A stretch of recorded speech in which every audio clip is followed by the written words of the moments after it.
नमस्कार, आप देख रहे हैं इंडिया वॉइस और मैं हूं आपके साथ पुष्पेंद्र चौधरी। उत्तर प्रदेश में अगले साल होने वाले पंचायत चुनाव को लेकर तैयारियां जोरों पर शुरू हो चुकी हैं। इसी बीच प्रदेश सरकार जिला पंचायत अध्यक्ष और ब्लॉक प्रमुख चुनाव की प्रक्रिया में बड़े बदलाव की तैयारी में है। सूत्रों के हवाले से खबर है कि सांसद और विधायक की तरह जिला पंचायत अध्यक्ष चुनाव जनता से कराने का प्रस्ताव रखा गया है। इस बात का संकेत उत्तर प्रदेश के पंचायती राज्य मंत्री सुभाषपा अध्यक्ष ओम प्रकाश राजभर ने दे दिए हैं। इस संबंध में उन्होंने मुख्यमंत्री योगी आदित्यनाथ से मुलाकात भी की। सीएम योगी के साथ मीटिंग में मंत्री ओपी राजभर ने उनके सामने प्रस्ताव रखा कि जिला पंचायत अध्यक्ष और ब्लॉक प्रमुख का चुनाव सीधे जनता से कराने के संबंध में प्रस्ताव तैयार कर केंद्र सरकार को भेजा जाए। ओम प्रकाश राजभर का कहना है कि मुख्यमंत्री ने उनके इस प्रस्ताव पर सहमति भी जताई है। उन्होंने कहा कि वह पिछले चुनाव में ही यह चाहते थे। अधिकारियों से इसके लिए प्रस्ताव तैयार कराने के लिए कहेंगे। तो कह सकते हैं कि यूपी की राजनीति में एक बड़ा बदलाव यहां पर होने जा रहा है। हालांकि अभी तक हुआ नहीं, ऐसे कयास लगाए जा रहे हैं। सूत्रों के हवाले से खबरें हैं कि जो जिला पंचायत का चुनाव है और ब्लॉक प्रमुख का चुनाव है वो सीधे सीधे सांसद और विधायक की तरह जनता से कराया जाना चाहिए। क्योंकि पहले क्या होता था, बीडीसी जो सदस्य थे वो भी इसमें जुड़े रहते थे। ठीक है, तो अब सीधा सीधा जनता इस चुनाव के लिए करने की तैयारी में ऐसा प्रस्ताव पंचायती राज्य मंत्री ओम प्रकाश राजभर ने यहाँ पर बनाया है। एमपी और एमएलए की तरह जनता सीधे चुनाव करे। जिला पंचायत अध्यक्ष चुनाव जनता से कराने का प्रस्ताव पंचायती राज्य मंत्री सुभाषपा अध्यक्ष और ओम प्रकाश राजभर ने सीधे तौर पर संकेत दे दिए हैं। उन्होंने जो उत्तर प्रदेश के मुख्यमंत्री हैं योगी आदित्यनाथ से उन्होंने मुलाकात भी की। मुलाकात में कई मुद्दों पर चर्चा भी हुई और सीएम योगी ने भी कहा कि ये प्रस्ताव हम पहले भी लाना चाहते थे और चुनाव का प्रस्ताव तैयार कर केंद्र को भेजा गया। मुख्यमंत्री योगी ने उनके इस प्रस्ताव पर सहमति भी जताई है।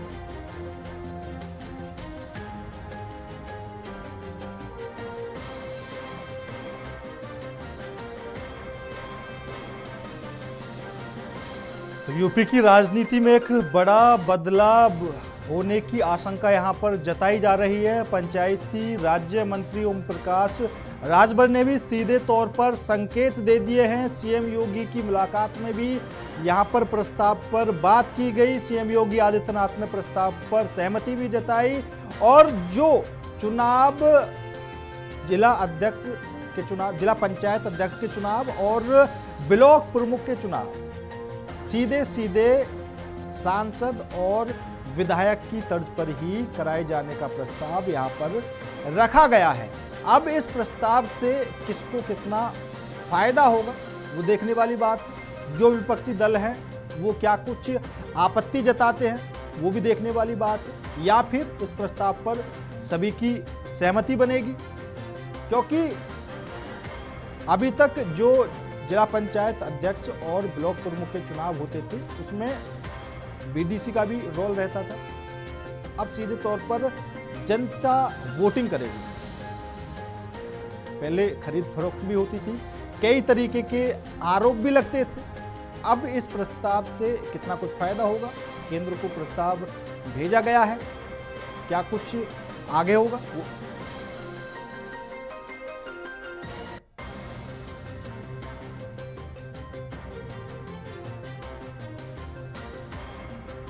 तो यहाँ पर पंचायती राज्य मंत्री ओम प्रकाश राजभर की सीएम योगी आदित्यनाथ से मुलाकात हुई और इस प्रस्ताव पर सीएम योगी आदित्यनाथ ने भी अपनी सहमति जताई है। सीएम योगी आदित्यनाथ ने कहा कि हम ये प्रस्ताव पहले भी लाना चाहते थे और अब सांसद और विधायक की तर्ज पर ही ब्लॉक प्रमुख और जिला पंचायत अध्यक्ष के चुनाव होने की तैयारी यहाँ पर की जा रही है। कब तक इस प्रस्ताव पर मोहर लग सकती है वो भी देखने वाली बात होगी। किसको कितना फायदा होगा। यूपी की राजनीति में बदलाव की आहट के संकेत यहाँ पर मिलने शुरू हो चुके हैं। और सबसे बड़ी बात यह है कि ये जो यहाँ पर चुनाव होंगे, इन चुनावों से ही विधानसभा चुनाव के जो समीकरण है वो भी बनेंगे। क्योंकि ये जो चुनाव है ये सीधे सीधे एक तरह से ग्राउंड लेवल पर जुड़े हुए लोगों की तैयारी कितने भारतीय जनता पार्टी के कार्यकर्ता या फिर किसी और पार्टी के कार्यकर्ता एक्टिव है। तो आज इसी मुद्दे पर करेंगे चर्चा। चर्चा में शामिल होने के लिए हमारे साथ भारतीय जनता पार्टी से श्याम सलोने जी जुड़ चुके हैं। श्याम सलोने जी, आपका बहुत बहुत स्वागत है। श्याम जी, जिस हिसाब से देखा जा रहा है, पंचायती राज्य मंत्री ओम प्रकाश राजभर की सीएम योगी आदित्यनाथ से मुलाकात हुई और सीधे तौर पर उत्तर प्रदेश की राजनीति में एक बदलाव की आहट देखने को मिल रही है। हालांकि अभी तक ये सिर्फ कयास लगाए जा रहे हैं कि जो जिला पंचायत अध्यक्ष के चुनाव है, ब्लॉक प्रमुख के चुनाव है, वो सांसद और विधायक के चुनाव की तरह ही हो। क्या अगर ऐसा होता है तो जो विपक्षी दल है वो आपत्ति दर्ज नहीं कराएंगे? पुष्पेंद्र जी नमस्कार। नमस्कार। देखिए पुष्पेंद्र जी, कोई भी ईमानदार सरकार हो तो जनहित के लिए समर्पित सरकार होगी। उसका पहला काम यही बनता है कि किसी भी तरह से जनता के पैसे को बर्बाद होने से बचाना है। जो टैक्स के रूप में पैसा मिल रहा है वो जनता के हित में जाना चाहिए। और ये जो पंचायत के चुनाव होते हैं, जिसमें जिला पंचायत अध्यक्ष का खास करके चुनाव है, हमेशा हम देखते हैं जो ब्लॉक अध्यक्ष, ब्लॉक प्रमुख और बीडीसी, जिला पंचायत सदस्य चुने जाते हैं, वो फिर अपने अध्यक्ष चुनते जिला पंचायत का। और उसमें मैंने देखा है, पिछली सरकारों में भी देखा है, यहाँ पर भी देखने को आया है कि जो बहुत बहुत संपन्न पैसे से वो खरीदता है सबको। वो खरीदने का मतलब है कि एक तरीके से हम जनता को खरीद लिया उसने। बिल्कुल 20-20 लाख, 50-50 लाख, जिसकी जहां जैसी डिमांड है उतने सदस्य ले लेते हैं। अब जो व्यक्ति 20 करोड़ 50 करोड़ रुपया खर्च कर रहा है जिला पंचायत अध्यक्ष बनने के लिए, क्या वो जनता का भला करेगा? केंद्र से, प्रदेश से आई हुई संपत्तियों का, पैसे का जो उसके लिए पैसा मिल रहा है उसको विकास के लिए, अब उस अध्यक्ष से उम्मीद की जाएगी कि ये सही कार्य करेगा जो इतना पैसा खर्च करके जेब से जा रहा है, तो निश्चित तौर पर वो बेईमानी करेगा। हाँ बिल्कुल श्याम जी, यहाँ पर एक योजना है। हाँ बिल्कुल श्याम जी, यहाँ पर एक सवाल ये भी खड़ा होता है, क्योंकि जो बीजेपी है वो लगातार एक देश एक चुनाव की बात करती है। अब अगर ऐसे में जिला अध्यक्ष चुनाव और ब्लॉक प्रमुख चुनाव अलग से कराए जाएंगे तो फिर वो जो आप एक कह सकते हैं कि नियम बनाने की कोशिश कर रहे हैं, तो उससे तो ये काफी ज्यादा अलग हो जाएगा, या फिर एक साथ ही चुनाव कराने की जो प्रक्रिया है वो आप सोच रहे हैं? नहीं पुष्पेंद्र जी, यही मोदी जी का यही एक सपना है। विकसित भारत हम कैसे लाएंगे? सबसे पहले अपने यहाँ से हमको भ्रष्टाचार हटाना हो। पहले ये जो सिस्टम चल रहा है, अब चुनाव लड़ते हैं, एक व्यक्ति जो चुनाव लड़ ही नहीं रहा है, एक छोटा सा जिला पंचायत का सदस्य बन जाता है और फिर वो सबको खरीद करके और जिला पंचायत अध्यक्ष बन जाता है। ये भ्रष्टाचार को हटाने का मोदी जी का मुहिम है, और मोदी जी की मुहिम को ही हमारे पंचायती राज मंत्री ने आगे बढ़ाया है, माननीय योगी जी को दिया है। और ये मॉडल केवल उत्तर प्रदेश में नहीं, हर उस प्रदेश में जाएगा जहां पर इस तरीके के चुनाव होते हैं। और निश्चित तौर पर जो हमारी मुहिम है मोदी जी की, एक राष्ट्र एक चुनाव, क्योंकि अभी इस पर अमल होना है। अमल होने के बाद समय लगेगा, जरूरत पड़ी सदन में इस पर चर्चा भी होगी, विपक्ष को भी इसमें लिया जाएगा, उसकी भी सलाह मशवरा की जाएगी।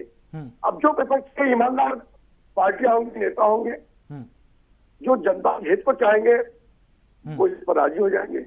नहीं बिल्कुल बिल्कुल बिल्कुल बिल्कुल श्याम सलोने जी, क्योंकि अगले साल ये चुनाव होने हैं, और जो आप कह रहे हैं कि एक राष्ट्र एक चुनाव, उससे तो काफी ज्यादा अलग हटकर ये अलग दिशा में जाने की कोशिश की जा रही है। क्योंकि अगर अगले साल चुनाव होंगे तो फिर आप जो कहते हैं कि भैया एक साथ चुनाव हो तो खर्चा भी कम होगा, अलग अलग चुनाव होते हैं तो खर्चा ज्यादा होता है, तो अलग ही चुनाव होगा ये तो। इसके बाद ग्राम पंचायत के भी चुनाव है, काफी चुनाव है जहां पर अथॉरिटी विकास कर रही है, चलो मान लेते हैं वहां पर ये जो चुनाव है ये नहीं होते, अथॉरिटी विकास करती है, लेकिन जहां पर नहीं कर रही वहां पर तो चुनाव होंगे ना।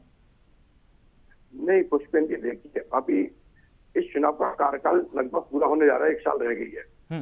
अभी प्रक्रिया इसीलिए चल रही है, हो सकता है कि आने वाले समय में शीतकालीन सत्र में सदन में ये प्रस्ताव सरकार लेके आ जाए कि एक राष्ट्र एक चुनाव, उस पर बहस हो जाए, और यदि उस पर बहस होती है तो मैं समझता हूँ कि जहाँ भी नजदीकी चुनाव होंगे वो चुनाव 1 साल 2 साल के लिए फिर आगे बढ़ाए जा सकते हैं, उसको स्टे किया जा सकता है कि आप आगे रहेंगे, उसके बाद वो चुनाव होंगे, चाहे वो राज्य और केंद्र सरकार के अधीन रहे। इन लोगों का कार्यकाल समाप्त हो जाए, केवल कार्यकारी रहे, इनका ज्यादा कार्यक्षेत्र नहीं रहेगा, इनको जो सुविधाएं नहीं मिलेंगी, लेकिन हो सकता है उसके बाद एक साथ पूरे राष्ट्र का चुनाव हो। तो इसमें एक तो देश को यह मालूम पड़ जाएगा पुष्पेंद्र जी कि कौन नेता हमारा भला चाहता है, कौन पार्टी हमारा भला चाहती है। ठीक है, क्योंकि हमारे पैसे का दुरुपयोग किस पार्टी ने ज्यादा किया है, ये जब सदन में प्रस्ताव आएगा, अब जो इस प्रस्ताव का विरोध करेगा समझ लीजिए वो जनता का विरोधी है, वो केवल अपना परिवार का और अपनी पार्टी का भला चाहता है, और वो नहीं चाहता कि राष्ट्र का भला हो, जनता का भला हो। और मोदी जी का चूंकि 140 करोड़ लोगों का परिवार है, मोदी जी तो आरोप लगाना बहुत सरल होता है, आरोप तो कोई किसी पर लगा दे, आप थोड़ा सच बोलेंगे तो कोई भी विपक्ष का आएगा और आपसे कहेगा कि आप भी भाजपा के एजेंट हो गए हैं। तो ये आरोप प्रत्यारोप से डरने वाले लोग राजनीति नहीं कर सकते हैं।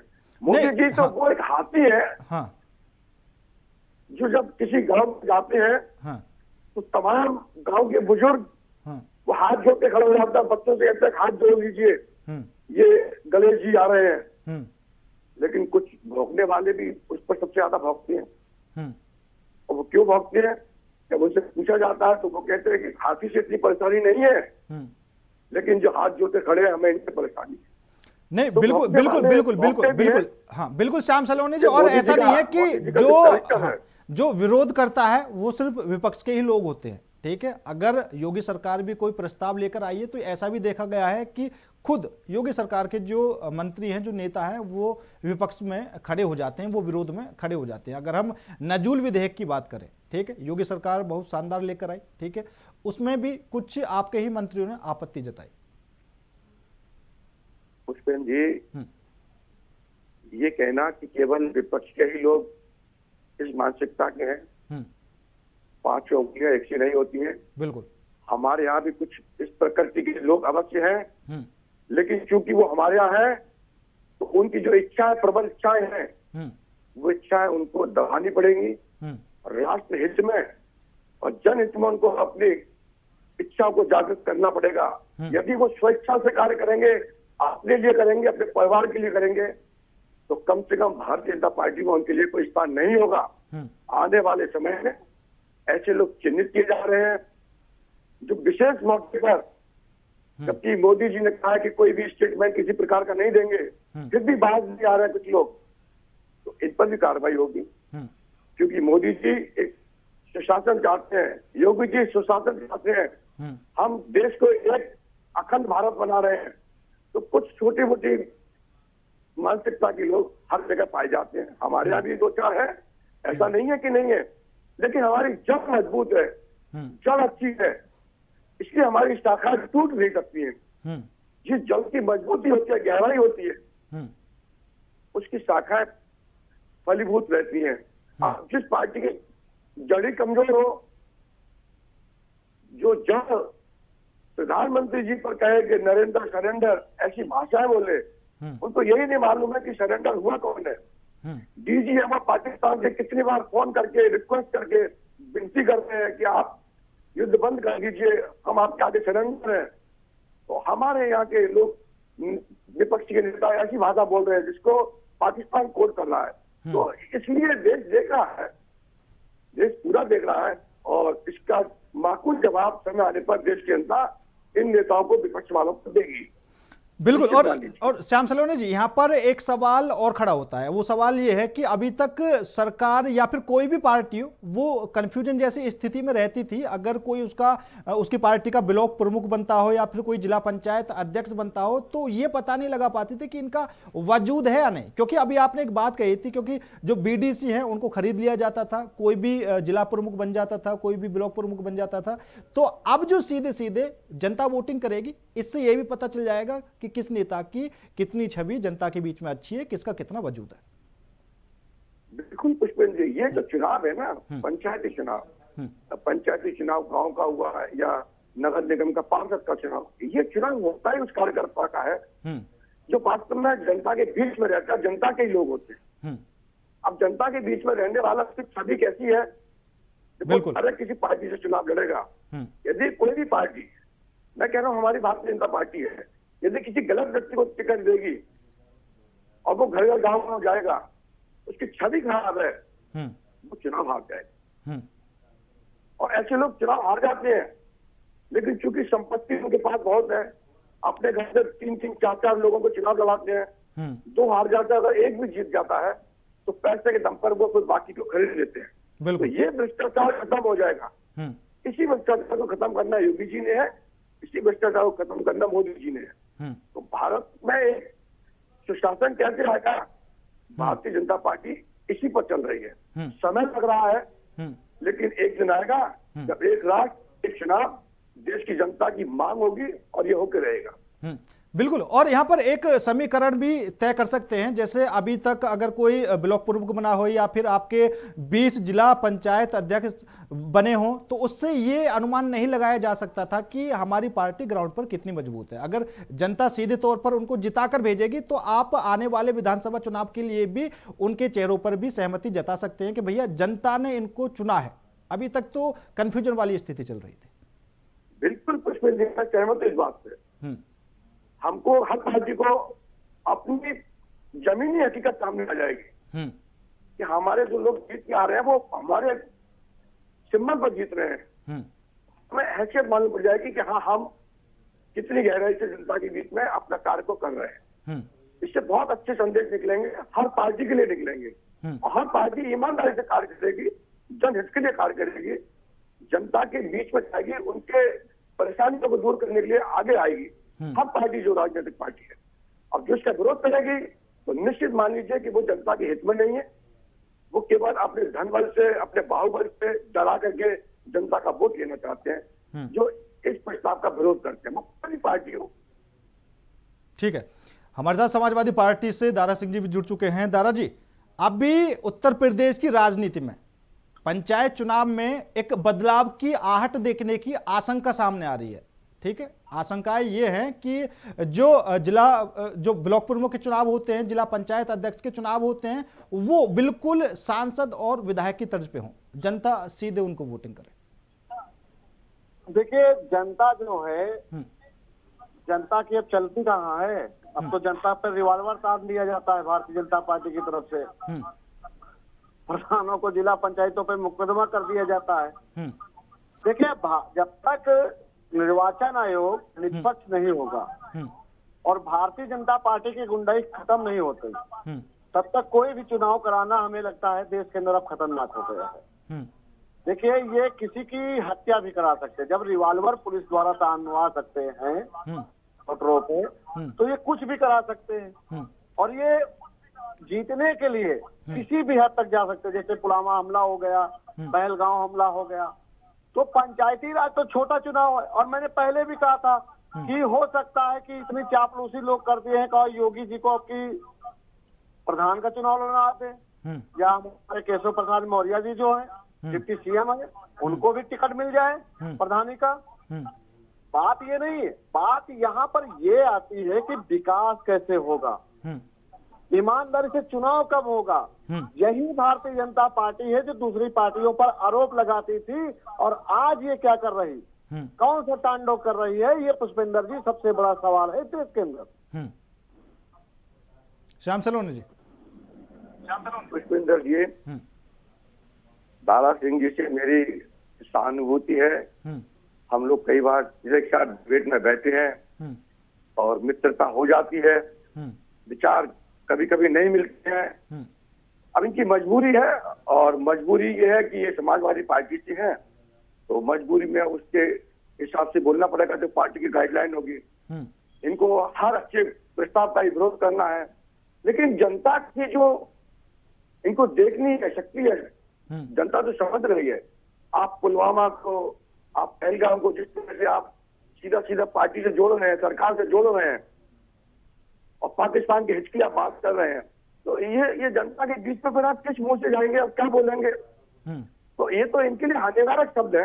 ये इनको सोच रहा है कि ये कैसे बोल रहे हैं, या पाकिस्तान को समर्थन करने वाली बातें करने वाले अब मजबूरी भी हो सकती है भाई, प्रवक्ता ही तो है आप, पार्टी के कार्यकर्ता है, पार्टी के लाइन पर आओ तो बोल रहा है।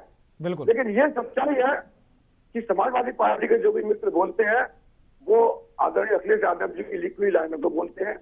इनकी मजबूरी है, इनको अपना वोट बैंक के लिए राहुल गांधी यदि कह रहे नरेंद्र सरेंडर तो वो उस पर भी कोई आपत्ति नहीं करते हैं, क्योंकि इनका मूल समर्थन रहता है। ये सब एक वोट बैंक के लिए बेचैन है और जनता इन बातों को समझ रही है और इसका इनको फैसला मिल जाएगा। अब ये केवल टीवी पर ही चर्चा करते रहेंगे पुष्पेंद्र जी, बाकी जनता की किस मुंह से जाएंगे। ठीक है दारा सिंह जी, वोट बैंक की राजनीति कर दी है समाजवादी पार्टी। नहीं, मैंने तो पहले कहा कि भाई पार्टी जो भी होगी वोट के लिए करती है। अब श्याम सलोनी की तरह हमारे पास तो है नहीं कि रिवाल्वर तान दे चलो भाजपा को वोट दो चल के, समझ गए। और मेरे मित्र श्याम सलोनी जी, मेरी कोई मजबूरी नहीं होती, मैं राजनीति मजबूरी के लिए नहीं करता हूँ, मैं सेवा के लिए करता हूँ। और श्याम सलोनी जी, ये आपको भली बात पता है कि मैं मानव धर्म को अपनाता हूँ, राष्ट्र को अपनाता हूँ। मैं गीता नहीं गाता हूँ कि गाता चलूं कि मैं राष्ट्रवाद हूँ। जब मैं अपने देश के नौजवानों को मजबूत कर लूंगा, किसानों को मजबूत कर लूंगा, जब हमारी महिलाएं बहन सुरक्षित होंगी, तब हमारा राष्ट्र अपने आप मजबूत हो जाएगा। और उसके लिए मुझे कई लोगों से लड़ना पड़ता है। एक मुझे देश के बाहर जो दुश्मन है उनसे भी लड़ना पड़ रहा है, एक जो हमारे देश के अंदर पले बढ़े हैं उन दुश्मन से भी लड़ना पड़ता है। बात पुष्पेंद्र जी, सबसे आसान तरीका है कि जब कुछ ना हो तो कहते पाकिस्तान का समर्थन कर दो। भाई गृह मंत्री आपका, प्रधानमंत्री आपका, रक्षा मंत्री आपका, सब कुछ आपका है, फिर भी आपको सत्ता जाने का डर क्यों? हम बताएं क्यों? क्योंकि ना आप जनता की आवाज बन सकते हैं, ना जनता के सवालों के जवाब दे सकते हो, प्रेस वार्ता आपके प्रधानमंत्री नहीं पाते हैं। और श्याम सलोनी जी, एक बात और बता दे, अभी आप लोकसभा चुनाव से पहले कई वादे किए थे कि जांच होंगी, कार्रवाई होंगी। क्या मैं उन मुद्दों को फिर से दोहराऊं? क्या उन पे कार्रवाई हुई? ड्रग्स माफियाओं को छूट किसने दे रखी है? थाने में जो रिश्वतखोरी खुलेआम चल रही है, इसका आधा कमीशन कहां जा रहा है? और जो भर्तियां रुकी हुई हैं कब चालू होंगी? और जो 25 पेपर लीक हुए हैं उन अपराधियों को जेल कब पहुंचा रहे हैं? उत्तर प्रदेश के मुख्यमंत्री जी ने एक विधानसभा के अंदर लिस्ट जारी की थी। नहीं, हाँ बिल्कुल बिल्कुल दारा सिंह जी, मुद्दे तो हजार हैं और हर राज्य में मुद्दे कहीं ना कहीं रहते ही हैं और विपक्ष का काम ये होता है कि उन मुद्दों को उठाया जाए। लेकिन जो फिलहाल का मुद्दा है वो यही है जो मैंने बताया, ये जो बदलाव के संकेत मिल रहे हैं, ठीक है, इससे आपको फायदा होगा या नुकसान? देखिए, अब ये कुछ भी कर ले, 27 में इनकी विदाई तय है। मैंने कहा था कि मैं तुम्हें 400 पार नहीं जाने दूंगा और नहीं जाने दिया। और आपको बता दूं, माननीय श्री अखिलेश यादव जी के नेतृत्व में जो विकास रुका हुआ है वो आपको 27 के बाद फिर नजर आएगा। श्याम सलोनी जी, ना आप कहीं जा रहे हैं ना हम जा रहे हैं। मैं 300 यूनिट बिजली कल भी फ्री देने को कहा था, आज भी कहा था, फ्री शिक्षा कल भी देने को कहा था, आज भी उस पे अटल हैं। और इसी बात पे हम चुनाव लड़ेंगे। मैं शहीदों के नाम पे नहीं लड़ेंगे चुनाव, हम विकास के नाम पे लड़ेंगे, हम सुरक्षा के नाम पे लड़ेंगे, हम स्वास्थ्य के नाम पे लड़ेंगे। और जो चुनाव आप जो भी बदलाव करना है कर लीजिए। मैं बता रहा हूं, जनता आपको नकार चुकी है। आप लोगों की दुकानें बंद होती नजर आ रही और 27 तक उत्तर प्रदेश में शटर डाउन हो जाएगा। ठीक है, श्याम सलोनी जी, फाइनल कमेंट। पुष्पेंद्र जी, जो विकास योगी जी ने समाजवादी पार्टी का नेस्तनाबूद कर दिया है, अब दारा सिंह जी 2027 में सपना देख रहे हैं कि फिर ये माफियाओं का एक फसल उगाएंगे, फिर ये गरीब जनता की मकान और दुकान पर जमीन हड़पेंगे, फिर ये दोबारा से तालाब पर कब्जे करेंगे, फिर ये बाबा साहब की मूर्तियों को तोड़ेंगे जो आप दलित का नारा दे रहे हैं। इनके काम को, इनके विकास को पूरा उत्तर प्रदेश ने देखा था। तो दारा सिंह जी, आप उत्तर प्रदेश की जनता आपकी बातों में आने वाली नहीं है। आप फ्री की बिजली दो या फ्री के मकान दो, उनको अपना जीवन चाहिए और वो जीवन केवल योगी आदित्यनाथ दे सकते हैं। आज उत्तर प्रदेश में सुशासन केवल योगी आदित्यनाथ जी की देन है। और जनता पूरा उत्तर प्रदेश आज इनको अपना बड़े पूजनीय तरीके से पूछता है और अपना आदर्श और अपना रहनुमा मानता है। तो बाबा जी के शासन में अब आप भूल जाइए कि अभी फिलहाल आपको 27 मिलेगी, लेकिन मेरी शुभकामनाएं है। ठीक है आप खुश रहे, मस्त रहे, क्योंकि दारा सिंह जी, क्योंकि बीजेपी की तरफ से तो लगातार तंज भी कसते रहे हैं। केशव प्रसाद मौर्य की बात करें तो वो लगातार कहते भी रहे हैं कि अखिलेश यादव मुंगेरी लाल के हसीन सपने देख रहे हैं। देखिए, मैं आपको बता दूं, 27 के बाद ये लोग खुद बेरोजगार हो जाएंगे। जो हमारे प्रदेश के नौजवानों को बेरोजगार कर दिया है, हम उन सबको बेरोजगार कर देंगे। जनता के साथ, पीडीए के साथ मिलकर हम इनको बेरोजगार कर देंगे। और रही बात श्याम सलोनी जी, पार्टी किसी का बेरोजगार नहीं कर रही है और आप अभी भी बेरोजगारी की बात कर रहे हो। काम गिना दीजिए, एक नया मेट्रो तो कहीं बनवा नहीं पाए, एक नया अस्पताल तो कहीं बनवा नहीं पाए, एक स्कूल तो कहीं बनवा नहीं पाए। अरे भैया, एक कोचिंग ही बनवा देते, सेंटर कहीं पे खुलवा दियो, शराब के ठेके गली गली खुलवा दियो, मगर एक विद्यालय नहीं बनवा पाए। अरे धिक्कार है श्याम सलोनी जी, धिक्कार है जो नौजवानों को शिक्षा से वंचित करते हो, मेरे बच्चों को, मेरे प्रदेश के, और बता रहे हो कि हमने, हमारे योगी जी ने विकास किया। एक नाम बता दीजिए जिला में जहां नया विद्यालय बनवाया हो, या नया स्कूल खुलवाया हो, या नया कोई कोचिंग सेंटर बनवाया हो। चलिए, ठीक है दारा सिंह जी और श्याम सलोनी जी, आप दोनों का ही बहुत बहुत धन्यवाद हमारे साथ इस खास चर्चा में जुड़ने के लिए। लेकिन उत्तर प्रदेश की राजनीति में बदलाव के संकेत पंचायती राज्य मंत्री ओम प्रकाश राजभर दे चुके हैं। सीएम योगी आदित्यनाथ से उनकी मुलाकात हुई और प्रस्ताव यही है, जिला पंचायत अध्यक्ष और ब्लॉक प्रमुख के जो चुनाव हैं वो बिल्कुल सांसद और विधायक की तर्ज पर करे जाए। ऐसा प्रस्ताव योगी आदित्यनाथ को दिया जा चुका है। अब इस प्रस्ताव को लेकर आगे क्या कुछ होगा, किसको कितना फायदा होगा, क्या कुछ रणनीति होगी, देखने वाली बात होगी। फिलहाल मेरे साथ इस खास पेशकश में इतना ही। नमस्कार।